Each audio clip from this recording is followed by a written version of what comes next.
Hello, happy Wednesday. Hi. John's on. Yeah.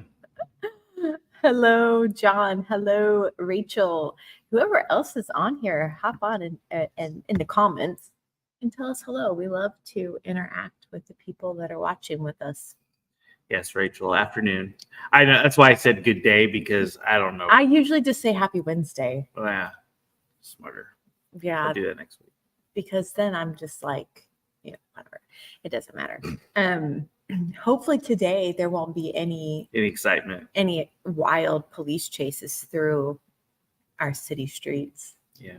Or did you ever find anything out about that? I didn't, but I kind of forgot about it after. I never heard a thing. I didn't. Weird. So there's that. Can't guarantee that there won't be any fire trucks or ambulances going down Jefferson, but yeah, it's different. It's different. So, but we do have the windows closed, so when the motorcycles go by, you can't hear that. Anyway, we are in somewhat of a series. I use that loosely. Does that still trigger you? Series? No. Series. Okay. We used to be all about series, like not here, but at our other just churches. Yeah, like it was pretty intense. The movie series, God in the movies, sex series. Oh yeah, it was. Forgot about that one. Yeah, trying to fit into 6 weeks of that. It was like relevant. Oh my gosh. Yes. That was our days of attempting relevance.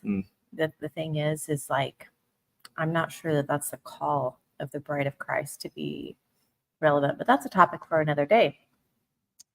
So our series is really more of an reintroduction to who we are, what it is that we're feeling like God is calling us to do. And we're in the third week now. That's crazy. It is going by so fast. The third week of the series. And also the conference is 1 month from today. How did we get here? This has been a fast year. Yeah. Super fast. And it's not like, it's been void of like hard. It's been hard. A hard year? It's been a hard year. It's been a tough. Fun year. Adventurous year. Interesting. You don't think so? I mean, we got to go to England and Ireland. Yes.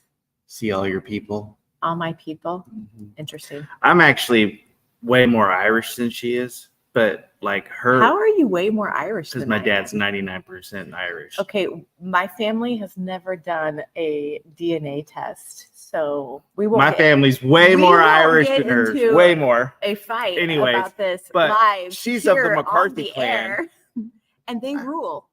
Basically, yeah. I'm pretty sure my family left Ireland because of her family, because they conquered everything. That's hilarious. It's a true story, though. It is. And that was really fun to go and visit not for me, different places in Ireland. And it was like every place that we went, every historical place that we went, it was like the McCarthys conquered here. Or whatever. It was given up to the McCarthy clan so that they wouldn't be conquered. I'm like, wow.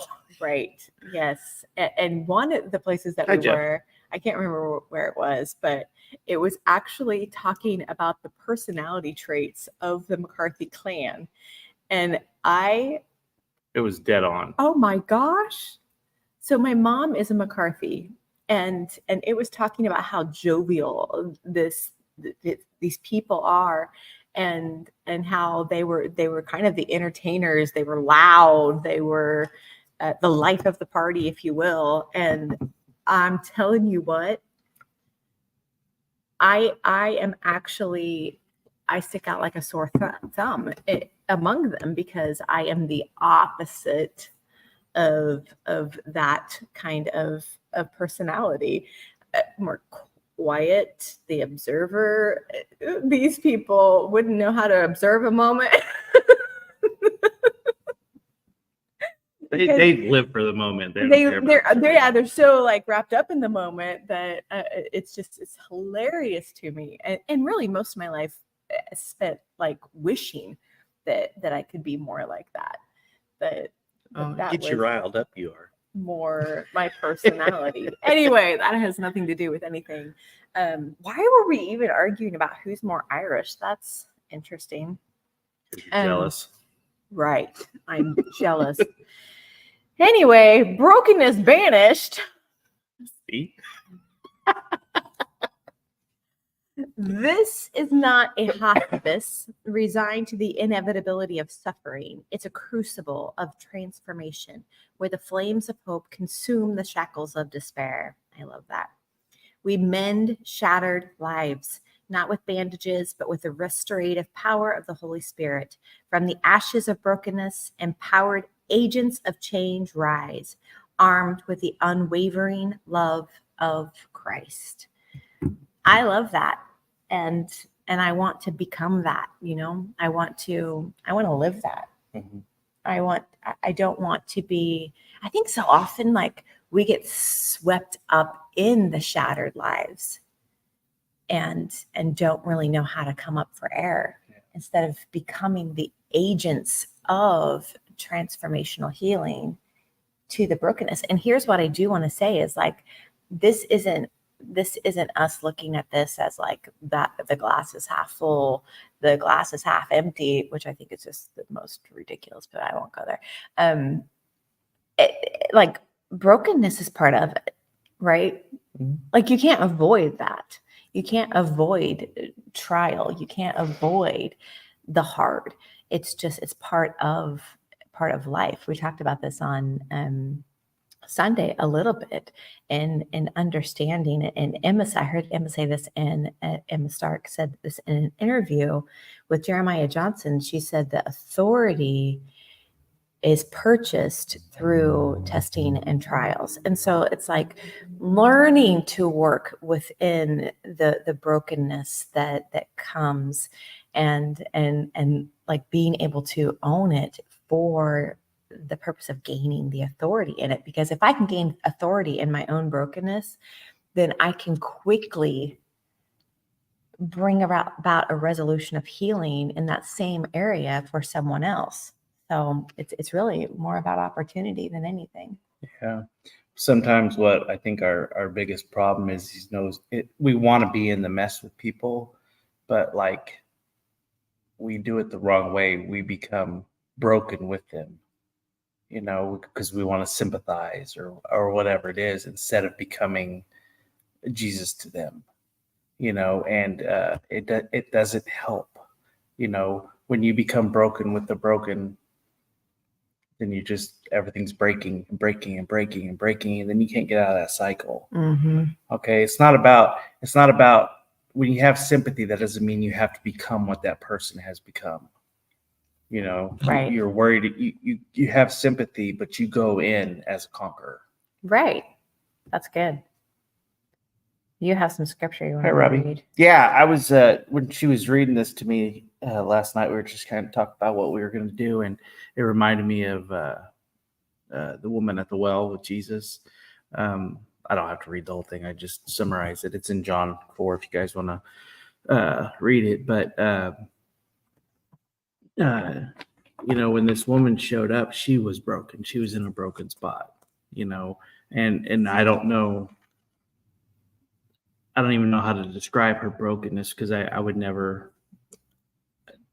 even attempt to, because she was so broken, looking for, somebody to love her. She was with her, fifth, sixth man? Something like that. And Jesus even called it out on her. But that's broken right there. And, when Jesus, I don't know if she was physically hurting, but spiritually and mentally, emotionally, just everything was messed up.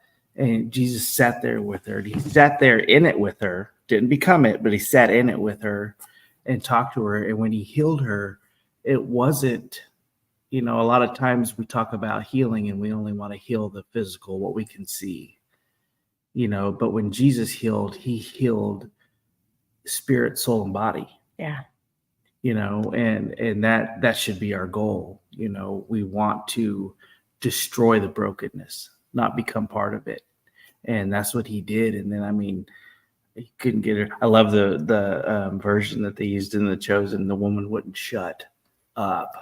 How they depicted her. Yeah. She was so in love with Jesus and so in love with the forgiveness and understanding. And that's the other thing we have to learn how to do is accept forgiveness, accept that we are forgiven, and it was just fascinating to watch how she just, her whole demeanor changed. She went from being quiet and cast aside to kind of the life of the party.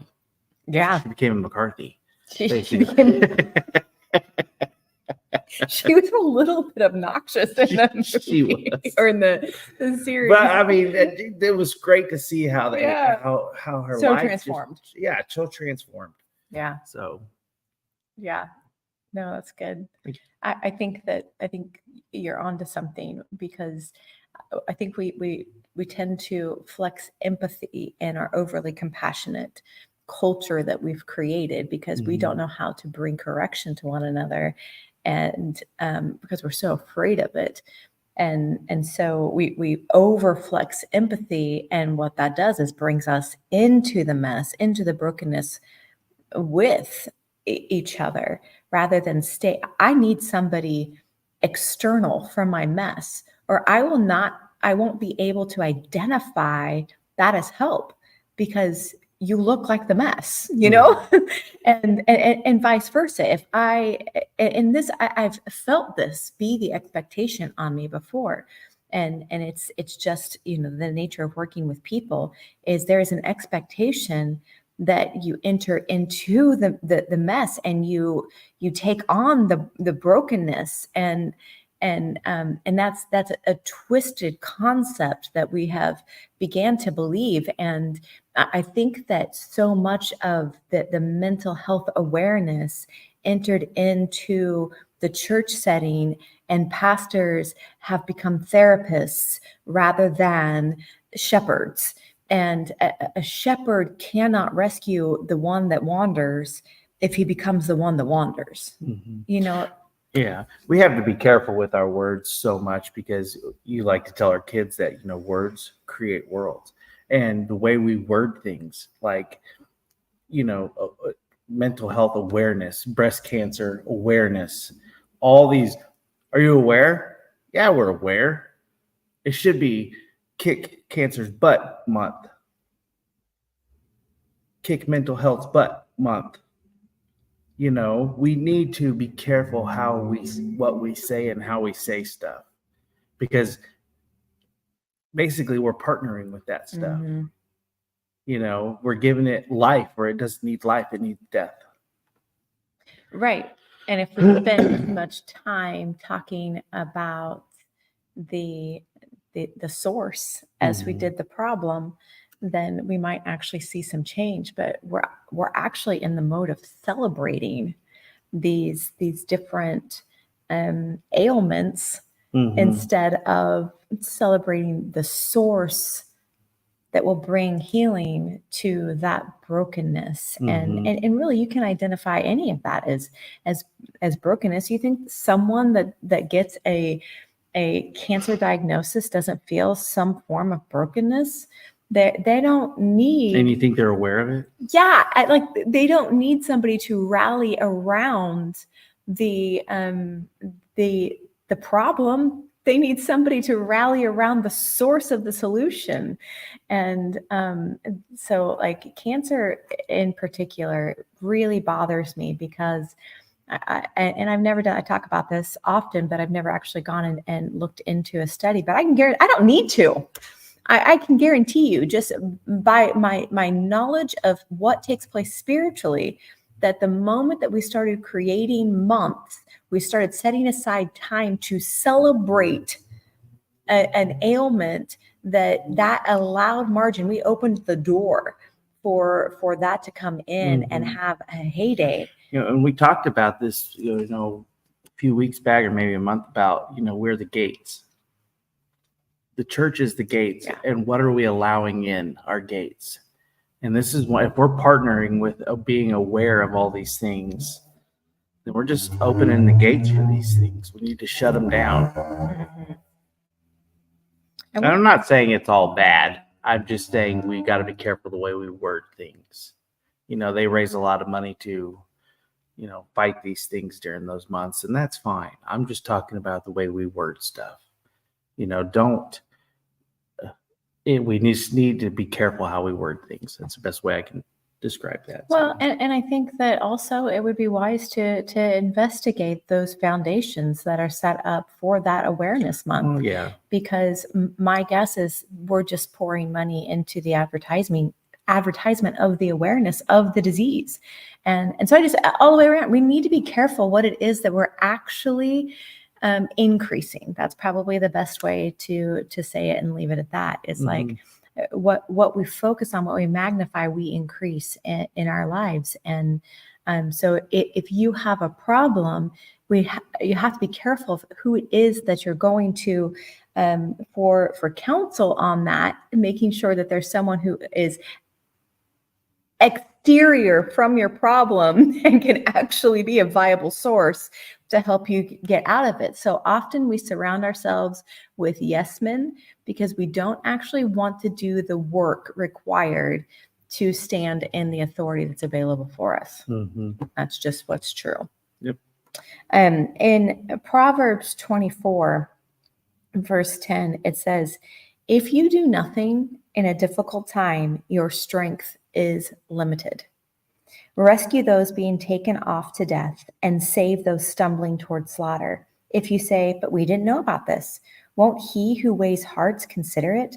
Won't he who protects your life know? Won't he repay a person according to his work?" But it's that first line. If you do nothing in a difficult time, your strength is limited. So if you are in a space of brokenness right now, I challenge you to ask Holy Spirit to open your eyes. Where have you resolved to do nothing in your time of difficulty?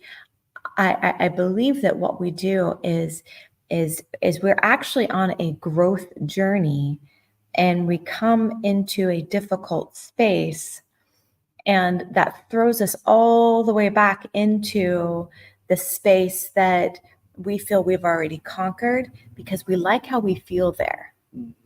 There's very little work to be done. Get comfortable in our crap. We get comfortable, and if we're not actually growing, then we've got to be asking ourselves, like, do I even, like, am I Robin's even going crazy with the pursuing emojis. Jesus right now? You know, like, is this what he wants for me? Has he left me in a holding pattern? And you've got to really wonder, like, why did I get hungry to move from this place in the first place? And we move forward a little bit, and then we come up against this point of, like, super difficult situation, and it just knocks us all the way back. And then our knee-jerk reaction is, I'm just going to go back to what was familiar, rather than continuing to move on, because it's actually that's dominion territory that God has actually given us, but we got to kick the squatter out first. Yeah. And that reminds me of the story of when Jesus sent the disciples out, and they casting demons out, and then they ran into the one. And instead of, shutting down, they went to the source of their power, and they said, how does this one come out? And he said, oh, well, this one comes out with prayer and fasting, and they were like, okay, that's how you should. I mean, I'm not saying they did it perfect, but they went back to Jesus and said, we could not cast this one out. What's the deal? This one takes prayer and fasting, Yeah. I think another valid side to look at is that you not set yourself up to be the answer. Maybe you should shut it off. Not to set yourself up to be the response, to everything. And because the truth is, like, you don't hold all the answers for everyone's scenarios.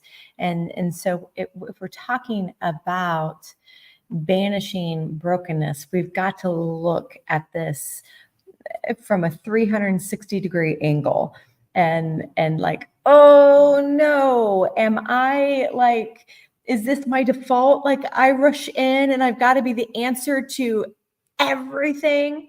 And so I think that that's also part of the problem, is that, or that's what we use as a cover up to not have to deal with our own crap. I said it.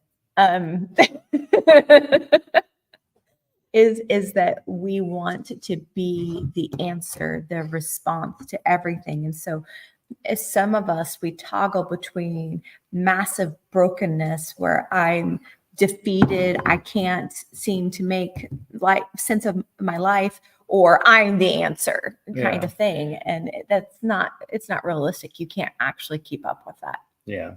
And there's times when you get run down, and you got to know when you are. And Jesus knew when he was run down, and he had to go spend time with his Father, or he had to get away and rest. And we have to understand that about ourselves. We can't go 24/7 and be all things to all people. We have to be careful how we do stuff. Don't burn yourselves out. It's not worth it, because then you're no good. It reminds me of that old song, Know When to Hold 'Em. Know when to hold them. Know when to fold them. Talking about gambling, but know when to walk away. And know when to run.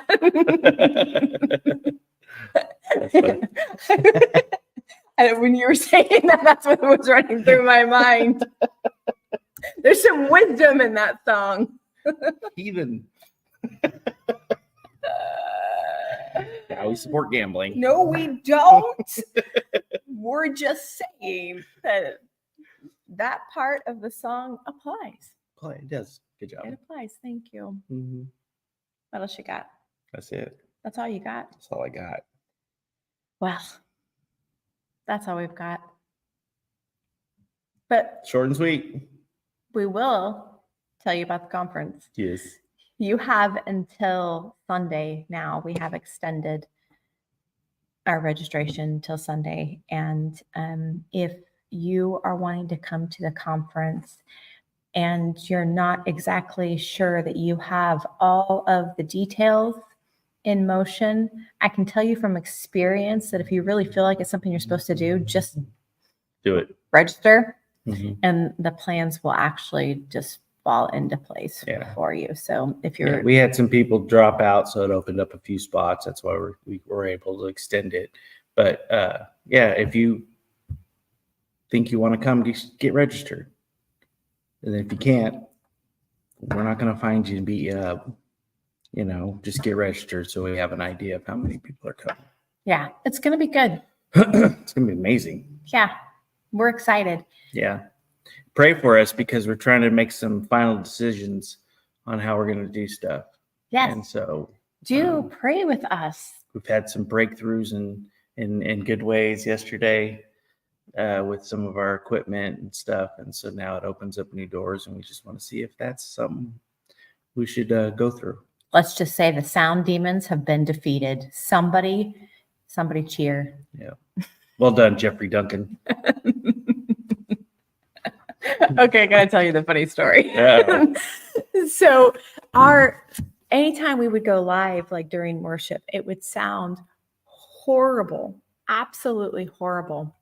And yesterday when we were working through this and Jeff felt like he got it all the way fixed, and he had recorded some music just playing from Amazon, and so then we had Robin come up and sing and play and recorded that, and Robin came back and was listening. She had the headphones on and she was listening to it, and she's like, Angie, come listen. And I mean, it sounded so good, and I was like, oh my gosh, you can sing.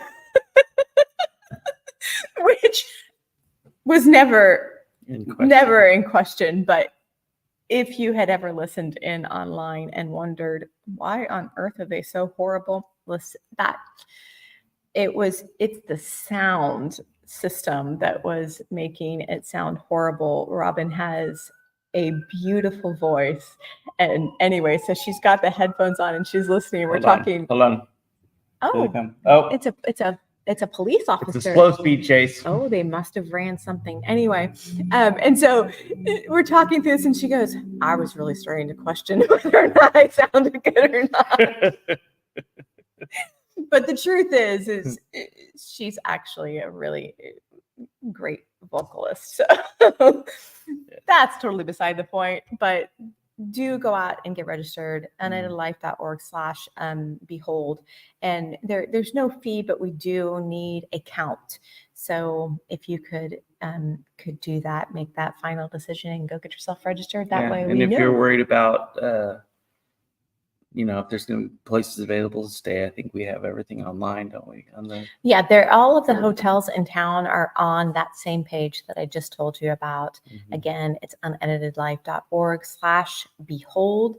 And like there, I think I do. I have the airports that are the closest by listed on there also. So if you would be flying in, you would be doing so into Kansas City, Wichita. We do have an airport that's just 16 miles from here. However, it tends to be more expensive. However, I did just hear that it was only an additional $30 for somebody flying in from the East Coast to actually fly all the way into Manhattan. And it's just, it's the difference of a 20-minute drive and 2 hours. So check all of your options out. But first, get yourself registered. Just make the decision. Do it. All right, guys. We love you. Love ya.